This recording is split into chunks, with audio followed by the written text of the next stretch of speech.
morning, Your Honor. On the regular docket, line 2, Michelle Troconis. She also appears on the pretrial docket, line 3 and 4.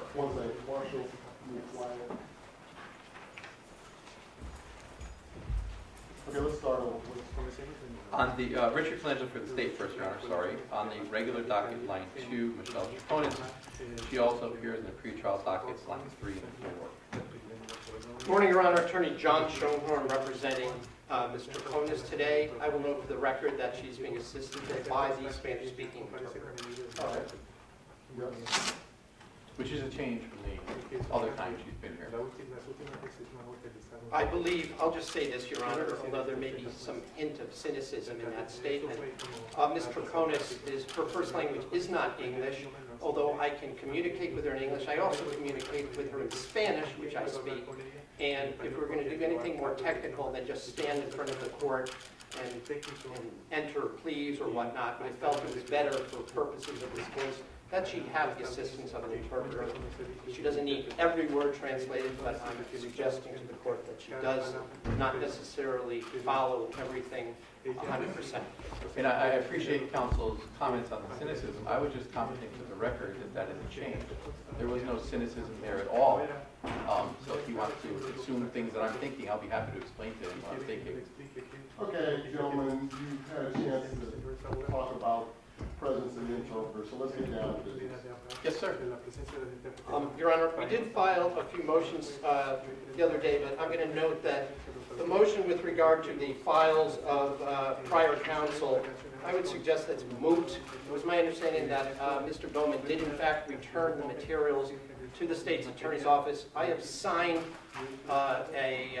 4 pages of discovery disclosures that have been provided to me today by Mr. Colangelo.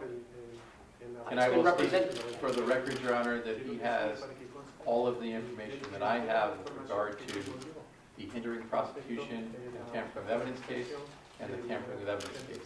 I do not have any of the discovery for the conspiracy to murder case yet. When I get it, you will be the first to know. All right, I just indicate, as is customary, counsel for state and defense cooperate on discovery issues. There's no need for the court to get involved unless there's a dispute. So my strong suggestion is that you gentlemen talk to one another, make sure you've exchanged all the information. If there's a problem, you approach the court, make a motion, I'll hear you. Don't anticipate any, Your Honor. Thank you. I just don't have it yet. All right. That's fine. Since the case has been going on for a while, I'm trying to get up to speed. The sooner the better, but I respect Mr. Colangelo's dual role since he's not here full time anymore. Okay, I respect you, I respect Mr. Colangelo, I hope you respect me, so everybody respects everybody, so let's move on. Thank you. So I would ask the court to find that motion is moot. I'll either withdraw it or you can deny it as moot, whichever the court Okay, prefers. I find it moot, you're withdrawing it, we don't even talk about it anymore. Very good. Unless we come to Right. I did file a motion to transfer this prosecution, but in discussions in chambers, we're not prepared to argue that today.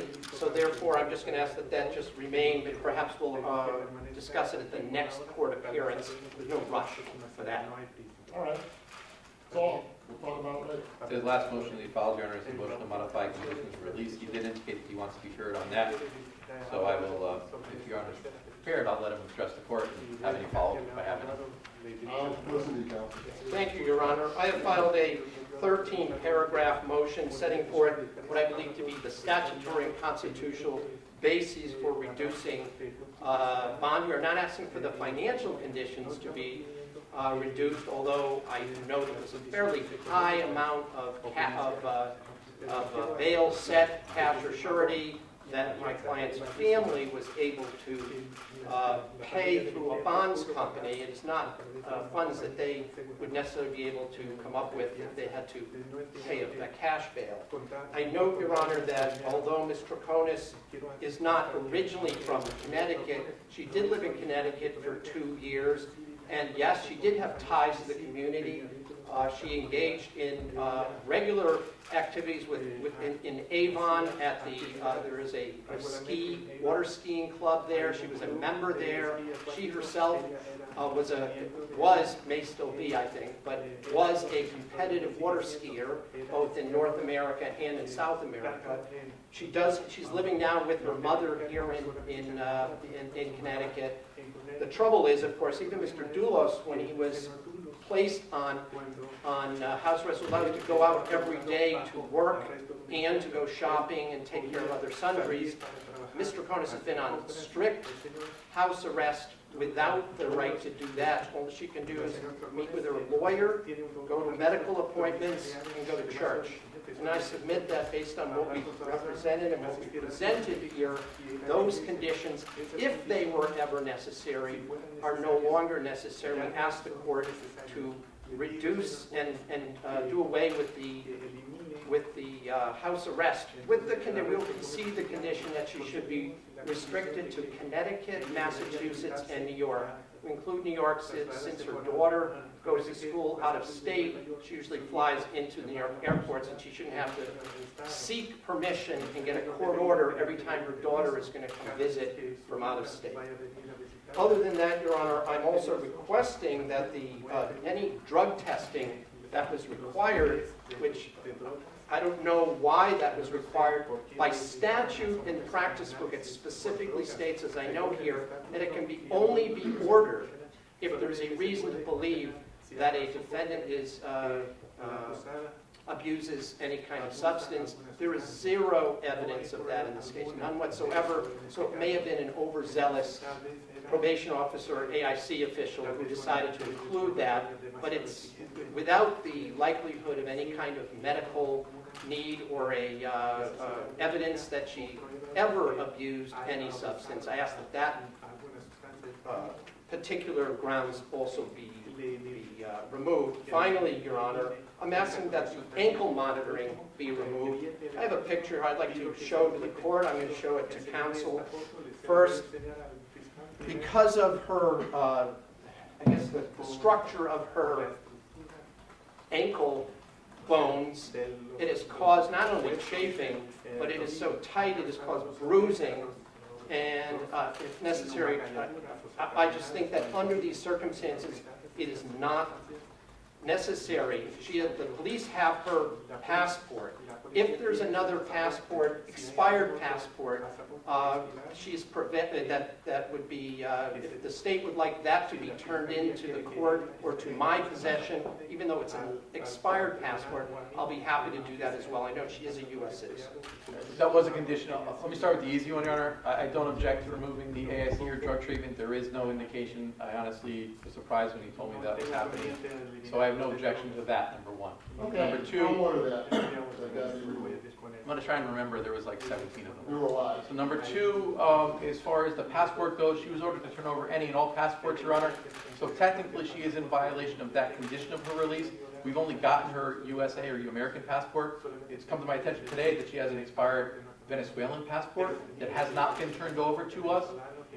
That should be done forthwith to the court here in the clerk's office. That was initially ordered.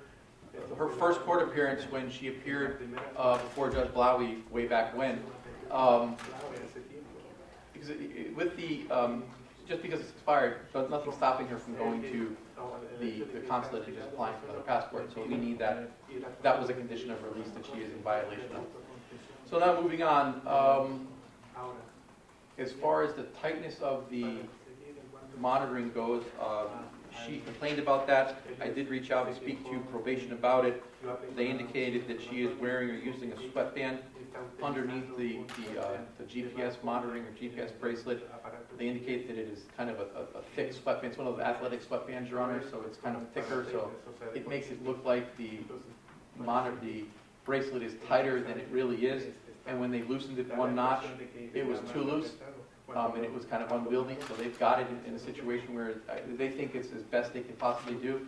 But if she wanted to use a thinner sock or something like that to wear underneath it, cut a sock and put that under the bracelet, they'd be happy to try and accommodate her so that it wouldn't be uncomfortable for her. As far as the condition of the release go, Your Honor, the last conditions were placed on her on January the 8th, so less than a month ago. I haven't heard or seen any arguments from counsel that there are any substantive changes to be made. With that being said, I will address the conditions. The court set them. He said that she's been a resident of Connecticut for 2 years. That's correct. She's lived with Fotis Doulos. She, at some point in time, ended that relationship, but I did hear, Your Honor, that she was having contact with him through a third party. Still trying to confirm that in violation of the conditions of her release. Be that as it may, the water skiing club that she belonged to in Avon is something she belonged to with him. So all of her connections were with Mr. Doulos. So she does not have any connections to Connecticut. So I think that GPS monitoring is appropriate here. House arrest was set by Judge Blowy at the time that she was placed on, this bond was set.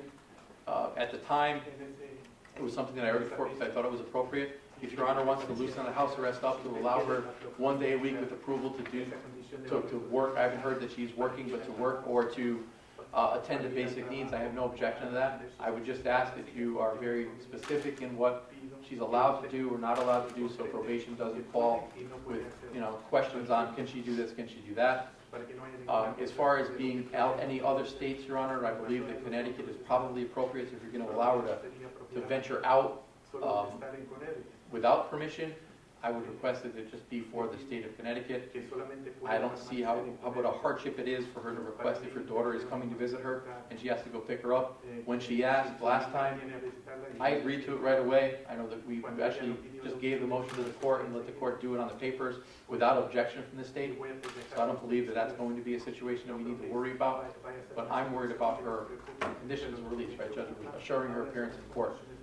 She has no ties to Connecticut.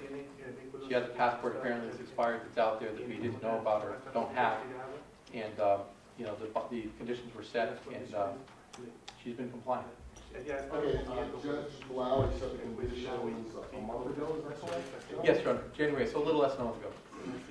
Okay, you want to say anything else? Just very briefly, we know nothing about third-party contact, but certainly not anything that, if somebody was trying to contact her, that is not something that I think, especially the suspicion, is anything can be attributed to her, whether or not there was efforts to reach out to her through third parties. It wasn't something that came to her attention.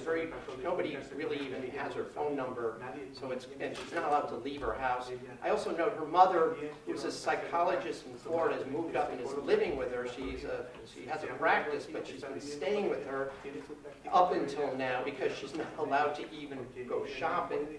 I would just note, Your Honor, that, I went through the pretrial risk assessment points that the bail commissioner is supposed to use, and in every respect, that it gets reduced. You start with what the charge is, and I know it's a Class B felony, the most serious charge. It's not a Class A. Even murder cases are about $1 million, and so without conditions. So I just think it's Scheinhorn. Are you about to argue the bond? No. The amount of the bond? No, what I was going to argue is the amount of money. If the parents posted all their property, if she were to flee, they would lose everything. So I think that's something the court can take into consideration. I know for a fact, I spoke to the bail bondsman. He has secured the entire $2.1 million with property owned by both his parents. Father's a doctor, a cardiologist, and mother is a psychologist. I just note that, the last thing I'll note is that ties to the community does not have to be family living here. She has friends, people have come out in support of her in the area around Farmington. So I just ask the court to take that into consideration. You look like you want to say something. No, I'm done. No, you don't? You want to say something? Oh, okay, good. Are we done, gentlemen? Yes, we are. All right, Judge Blowy set the conditions about a month ago, so it hasn't been that long. The gentleman seemed to agree that it's no longer necessary to have a condition of substance abuse testing, so I'm going to eliminate that. I'm going to stick with the condition that the defendant hand over her passports, whether expired or unexpired, And if she has them with her, she should do it today. If she doesn't have them with her, she should do it as soon as possible. Insofar as the bracelet's concerned, she can work with the probation department so that the bracelet's comfortable. I don't know the requirements or what she's going to have to do as far as wearing a sock on her wrist or cloth. She can work that out with them. I'm not getting involved with that. As far as her house arrest is concerned, I'm going to stick with that. I will give her permission to go to religious services, go to medical appointments, of course to see her lawyer, to go to court. She can go shopping, take care of daily necessities. She's going to have to inform the probation department. I'm not going to allow her to leave the state of Connecticut. So no, she can't go to New York, can't go to Massachusetts. Relatives come into town, she's going to have a meeting someplace. She cannot leave the state of Connecticut. Let me add another thing. Does she have a job? She has a business which requires her to go to other businesses to sell designer, I don't know how much, there's a lot of media. Where is this business located? It's in her, it's a business, an online order that she did. She's a salesperson. She works at home.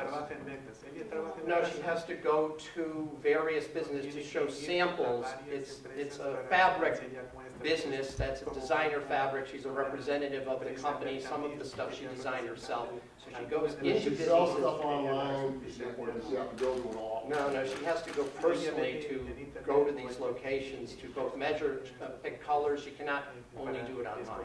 May I at least ask her as a half measure that there be a curfew so she can at least be out between, let's say, 9 and 7 p.m., 9 a.m. and 7 p.m. without having any, so that she can take care of all of these matters that we're talking about without her having to ask permission each time she does it. You want to say anything about that? I object. Okay, my answer is no. Insofar as her business is concerned, I don't understand it as well as you do. It sounds like she can handle her business by working online from her home on a computer. So if you have some information regarding why she has to leave the house or something further, I'll listen to it. But it's going to leave the conditions where they are, as I mentioned. I think I can answer that. I have a report from one of these businesses in the Farmington area that she goes into the business, measures, checks what its colors and all that. She goes in and meets with the owners of various commercial establishments, and they decide what colors. They do not go to her house or her condo. They go. So she has clients, and she goes to the client's business, takes measurements, consults with them about colors of fabric, all that sort of thing? Yes, and I have Okay, a statement regarding that. I'll just indicate, Your Honor, that in the last 6 months, this was the first time hearing about this. Just, She can supply the information to the probation department. If she has appointments, she can tell probation if they approve of it, it's fine with me. But, So work-related. Work, medical treatment, religious services, see her lawyer, she can come to court, and I suppose she can go shopping. She needs to go to just grocery so that stores. we can be clear, Your Honor, if she has an approved trip, if you will, she shouldn't deviate from that trip and stop other places. Yes, I don't know how detailed I should or can hit on these things, but she got an appointment, she goes to an appointment, handles her business, then she goes back home. But no side trips. So she's going to be at home, or she's going to be taking care of her business appointment, going to court, going to a lawyer's office, going to a religious service, going to the doctor's office, but no side trips. I assume she can combine two of those in the same trip. If they're approved by the probationer, there's no If you issue. want me to get too detailed about this, I'll just say she can stay home, she can't go anyplace. I'm sorry. It sounds like somebody's going to approach me every day and ask me, can she go here, can she go there, can she do this, what I that? apologize. And I am not, no, there's no need to apologize. I'm just saying that I'm not gonna micromanage her life. And maybe the easiest thing to do is just to say she's gotta stay home unless she's coming to court or going to a lawyer's office. I don't wanna do that, I'm trying to give her some leeway, but let's not push the envelope. Lastly, Your Honor, I'll note just that the conspiracy case is on the regular docket. We don't have not guilty pleas. I don't know if counsel wants to enter those today. Not guilty pleas. We will waive the reading, enter not guilty, jury election on the most recent charge. And we had discussed, March 3rd, I think you said? March 3rd. Okay, and, thank you, Your Honor. okay. What is happening on March 3rd? Let me just say this, gentlemen. I prefer that you take more time rather than less if you need to exchange discovery or do something, rather than just to come here. No, actually, what was contemplated, Your Honor, is that we try and address counsel's motion.